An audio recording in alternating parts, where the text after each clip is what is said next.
ഫ്ലെക്സിബ്ലോസ് കണ്ടോ, ലീക്ക് ഉണ്ട്. അത് ഡബ്ല്യു സി ആയിട്ട് കണക്ട് ചെയ്തിട്ടുള്ള ഫ്ലഷ് ടാങ്കുമ്പോൾ കണക്ട് ചെയ്തിട്ടുള്ള ഫ്ലെക്സിബ്ലോസ് കേട്ടോ. അത് ഭയങ്കരമായിട്ട് ലീക്ക് ഉണ്ട്. അപ്പൊ അത് വാൽവ് തുറന്നപ്പോൾ നല്ല രീതിയിൽ പ്രഷർ വെള്ളം പോകണ്ടായിരുന്നു. അപ്പൊ പിന്നെ അത് മാറ്റണം എന്ന് പറഞ്ഞു. അങ്ങനെ മാറ്റാനായിട്ട് ഞാൻ വന്നതാണ്.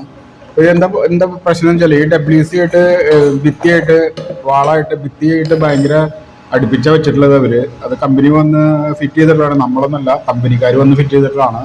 അപ്പൊ നമ്മൾ മെയിൻ്റെനൻസ് വർക്കാണ്. അപ്പോൾ ലീക്ക് കംപ്ലൈന്റ് പറഞ്ഞപ്പോൾ നമ്മളവിടെ വന്ന് നോക്കിയപ്പോൾ എന്താണെന്ന് വെച്ച് കഴിഞ്ഞാൽ അത് ഊരാനായിട്ട് ഭയങ്കര പാടാണ്.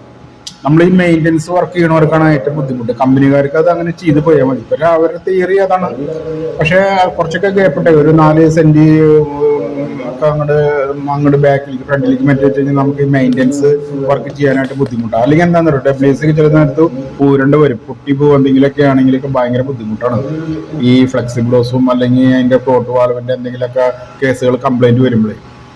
അപ്പം എന്തായാലും നമ്മളത് നല്ല രീതിയിൽ ഊരിയെടുത്തു. പിന്നെ വേറൊരു കാര്യം പറയാനുള്ളത്, ഈ ഫ്ലോട്ട് വാൽവിൻ്റെ ഉള്ളിൽ നമ്മൾ ചില ഫ്ലോട്ട് വാൽവിൻ്റെ ഉള്ളിൽ ഒരു ഫിൽറ്റർ വരും. നിങ്ങൾക്ക് അറിയാവുന്ന കാര്യങ്ങളാണ്.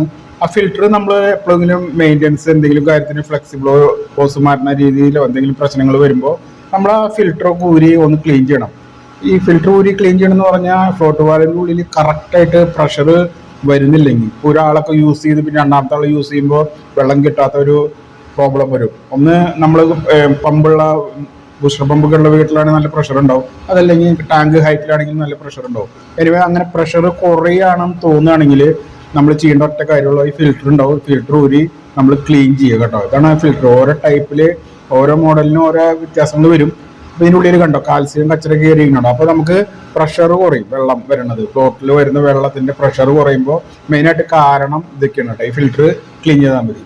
അപ്പം മെയിൻ്റെനൻസ് വർക്ക് നമ്മൾ വീടുകളിലൊക്കെ അങ്ങനെ കംപ്ലൈൻറ്റ് വരുമ്പോൾ ഇതാണ് അതിൻ്റെ മെയിനായിട്ട് കാര്യം വരണത്.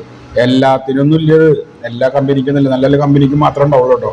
അപ്പോൾ നമ്മളത് ഒരു ക്ലീൻ ചെയ്ത് സെറ്റപ്പ് ആക്കിയിട്ട് രണ്ടാമതും തിരിച്ചു ഫിറ്റ് ചെയ്തു കേട്ടോ. കാരണം അത് നമ്മൾ എപ്പോഴും ശ്രദ്ധിക്കണം. ഈ നമ്മുടെ വീടുകളിലൊക്കെ ഫ്ലഷ് ടാങ്കിൽ വെള്ളം പ്രഷർ കുറയുമ്പോൾ ഇതൊക്കെയാണ് മെയിൻ കാര്യങ്ങൾ വരുന്നത്. ലൈനിൽ പ്രഷർ ഉണ്ടെങ്കിൽ പിന്നെ നോക്കേണ്ടത് ഇതാണ്. കാരണം ആ ഫിൽറ്റർ ഉള്ളത് നല്ലതാണ്. ഫ്ലോട്ട് വാൽവിൻ്റെ ഉള്ളിൽ കച്ചറ വന്ന് അറിയില്ല. അപ്പോൾ ഫ്ലോട്ട് വാൽവ് കംപ്ലൈൻറ്റ് വരില്ല. അല്ലെങ്കിൽ ഫ്ലോട്ടൊക്കെ അയച്ച് റിപ്പയർ ചെയ്യുമ്പോൾ ചിലപ്പോൾ എന്തെങ്കിലുമൊക്കെ പൊട്ടിക്കുവോ എന്തെങ്കിലും പ്രശ്നങ്ങൾ വന്നു കഴിഞ്ഞാൽ ഫ്ലോട്ട് മാറ്റേണ്ടി വരും. അപ്പോൾ അതിന് നല്ലൊരു പൈസ വരും. അപ്പം അത്രയും പൈസ ഇതിന് കൊടുക്കേണ്ടത് മെയിൻ്റെനൻസ് മാത്രമേ ഉള്ളൂ. അപ്പോൾ അത് ശ്രദ്ധിക്കുക, വീട്ടുകാരെ എല്ലാവരും ശ്രദ്ധിക്കുക കേട്ടോ. അതുപോലെ ഞാൻ ആ ഫ്ലെക്സിബ്ലോസ് ഫിറ്റ് ചെയ്തു. ഈ ഫ്ലെക്സിബ്ലോസ് സാധാരണ നമ്മുടെ നാട്ടിലില്ല, ഇത് വിദേശത്താണ് അത് കൂടുതലുള്ളത്. നല്ല പ്രഷർ ഹോൾഡ് ചെയ്യുന്ന ഫ്ലെക്സിബ്ലോസ് ആണ്. നമ്മുടെ നാട്ടിലൊക്കെ ഇപ്പോൾ PVC UPVCയുടെ ഫ്ലെക്സിബ്ലോസ് ഒക്കെ വന്നു തുടങ്ങി. പക്ഷേ ഇതിനെന്താ പ്രശ്നം വെച്ചാൽ ഇത് നമ്മൾ എപ്പോഴെങ്കിലും ഫ്ലോട്ട് വാൽവ് ഫിറ്റ് ചെയ്യുമ്പോണ്ടല്ലോ അതിൻ്റെ PVCയുടെ ത്രെഡായിരിക്കും മിക്കതിൻ്റെയും. അപ്പോൾ നമ്മൾ അത് എപ്പോഴും ഇത് കുറച്ച് ഒരു ഇരുമ്പിൻ്റെ പോലത്തെ ആണല്ലോ. അപ്പോൾ നമ്മളത് ഫിറ്റ് ചെയ്യുമ്പോൾ ലെവൽ പിടിച്ച് അതൊന്ന് ത്രെഡ് ചെയ്യണം. അല്ലാത്ത പക്ഷം ത്രെഡ് ക്രോസ് ആയി കഴിഞ്ഞാൽ പിന്നെ ബുദ്ധിമുട്ടാണ് കേട്ടോ. അപ്പോൾ അത് കാരണം അത് PVC ആണല്ലോ, പ്ലാസ്റ്റിക് ആണല്ലോ. അപ്പോൾ പെട്ടെന്ന് ത്രെഡ് പോകും. അപ്പോൾ എപ്പോഴും നമ്മൾ ലൂസായിട്ട് നമ്മൾ തിരിച്ചു വെക്കുമ്പോൾ നല്ല ഫ്രീ ആയിട്ട് കയറുകയാണെങ്കിൽ മാത്രം നമ്മൾ ഫിറ്റ് ചെയ്താൽ മതി. അല്ലെങ്കിൽ അത് നല്ല രീതിയിൽ ശ്രദ്ധിച്ച് നോക്കി തന്നെ ചെയ്യണം. അല്ലെങ്കിൽ നമുക്ക് പണി കുറച്ച് കൂടിയാലും സാധനങ്ങൾ കണ്ടമാനം മാറ്റേണ്ടി വരും, കസ്റ്റമറിൻ്റെ പൈസ പോകും. അപ്പോൾ അത് ശ്രദ്ധിക്കുക. നല്ല രീതിയിൽ നമ്മൾ നല്ല വർക്ക് ചെയ്യുന്ന ആൾക്കാരാണെങ്കിൽ അതൊക്കെ ശ്രദ്ധിച്ച് കൊടുക്കുക. അപ്പോൾ കസ്റ്റമേഴ്സിന് നമ്മൾ നല്ല രീതിയിൽ കാര്യങ്ങൾ ചെയ്തു കൊടുത്താൽ അവർക്ക് ഹാപ്പി ആയിരിക്കും കേട്ടോ. അപ്പോൾ എന്തായാലും ഞാനത് ഫിറ്റ് ചെയ്തു. വലിയ കുഴപ്പമില്ലാത്ത രീതിയിലൊക്കെ ഫിറ്റ് ചെയ്തു കേട്ടോ.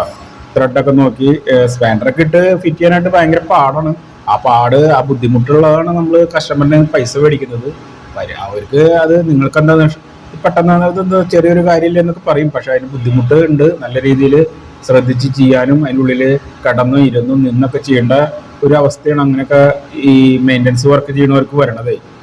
അത് കസ്റ്റമേഴ്സ് ഒന്ന് മനസ്സിലാക്കി കഴിഞ്ഞാൽ കുഴപ്പമില്ല. ഇപ്പോൾ 1 രൂപ 2 രൂപ കൂടുതൽ പറയുകയാണെങ്കിൽ തന്നെ കൊടുക്കണോണ്ട് നിങ്ങൾ യാതൊരു വിഷമവും കരുതണ്ട കേട്ടോ. അങ്ങനത്തെ രീതിയിലൊക്കെയാണ് നിങ്ങൾക്ക് ബുദ്ധിമുട്ടില്ലാത്ത രീതിയിൽ പൈസ അധികം ചിലവാക്കാത്ത രീതിയിൽ നിങ്ങളുടെ മെയിൻ്റെനൻസ് വർക്ക് ചെയ്ത് കൊടുക്കുന്നവർക്ക് 10 രൂപ 100 രൂപ 50 രൂപ കൂടുതൽ കൊടുക്കണോണ്ട് നിങ്ങൾ ഒരിക്കലും ബുദ്ധിമുട്ടുന്ന കാര്യമില്ല. അപ്പം ഞാനത് ഫിറ്റ് ചെയ്ത് വാൽവൊക്കെ തുറന്നു.